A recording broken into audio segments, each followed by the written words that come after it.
Matagal nang na-release si Mr. Peralta. Mag-iisang buwan na ngayon.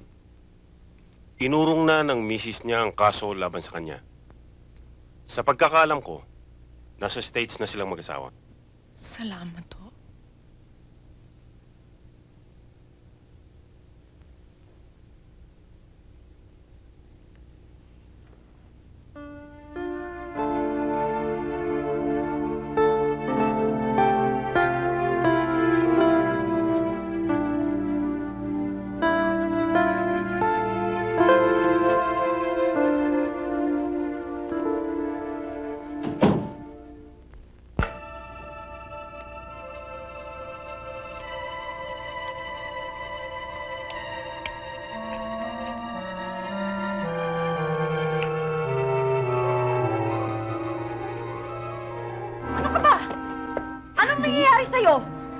Look, kung ano man yung problemang dinadala mo, hindi yan sapat para kunin mo ang sarili mong buhay.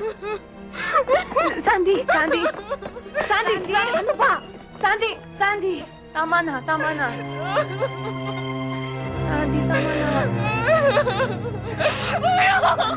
Sandy, ano ka ba? Ano sinasabi mo na isa? Ano ka may dito sa buhay mo, mga muebles?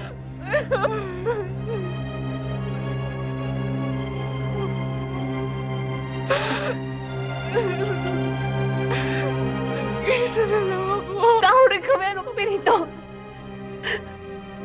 Mahal ka namin, Sandy. Mamalasakit kami sa'yo. Bigyan mo naman kami ng konting konsiderasyon.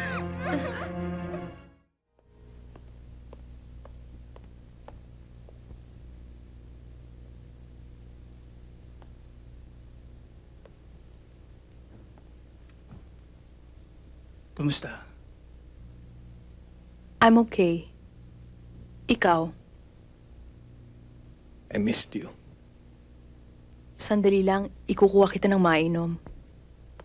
Sandy?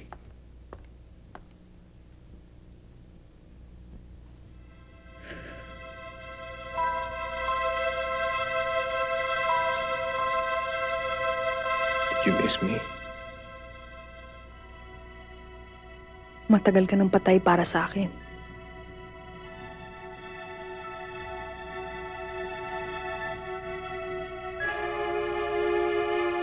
Ang ibig mo bang sabihin, mas gusto mo pang nabulok ako sa kulungan kesa nakalaya ako? Even if it meant going back to my wife?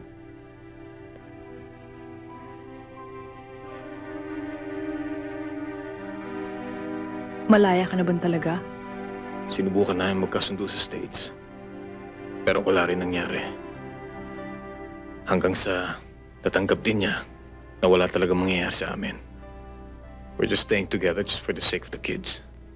Pero ayaw pa rin niya ako bigyan ng divorce. Dahil nakakahiya daw sa pamilya namin. Bakit ka nandito kung ganun?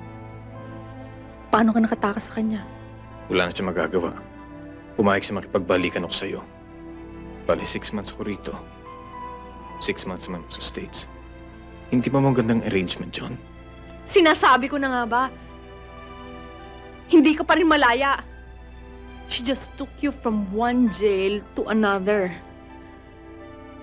Hanggang ngayon, hindi ka pa rin malaya. Bilanggo ka pa rin. Sandy. Please. Please. Kilala kita. I know you still love me. No! Hindi mo na ako kilala dahil nagbago na ako. Hindi na akong dating Sanding nagpamartir at muntik na dahil sa'yo. Ayoko na sa klase ng buhay na binibigay mo. Ayoko nang naghihintay at nangangarap sa wala. Ayoko sa kalahating buhay. Sandy, please. Makinig ka sa akin. Tinuruan ko nung lumimot ang sarili ko. Nasanay na akong wala ka sa buhay ko. Nagampun ako ng baby. Kapalit ng namatay nating anak. At kapalit mo sa puso ko. Malaya na ako, Jack. Akong malaya. Malaya na ako sa'yo.